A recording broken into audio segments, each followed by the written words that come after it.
এবং তারপরে সৌহার্দ্য বিশ্বাসকে মঞ্চে নিয়ে গেছে। নমস্কার, আমার নাম অরিত্রী সাহা। আজকে আমি আপনাদের কবি সুকুমার রায়ের লেখা ২১শে আইন কবিতাটি শোনাব।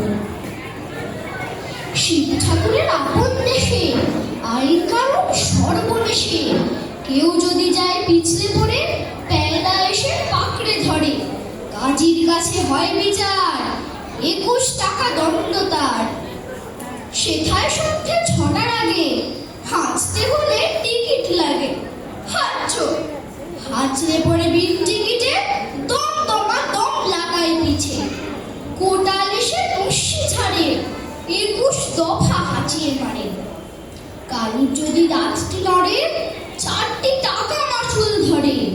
কারুর যদি গোপ গজায়, ১০০ আনা ট্যাক্স চায়। খুঁচিয়ে পিঠে গুজিয়ে ঘাড় সেলাম ঠোকায় ২১ বার। চলতে গিয়ে কেউ যদি চায় এদিক ওদিক ডাইনে বায়, রাজার কাছে খবর ছোটে, পল্টনেরা লাফিয়ে ওঠে। দুপুর রোদে ঘামিয়ে দেয়, ২১ হাতা জল গেলায়। যেসব লোকে পদ্য লেখে তাদের ধরে খাঁচায় রেখে, কানের কাছে নানান সুরে নামদা শোনায় ১০০ উড়ে।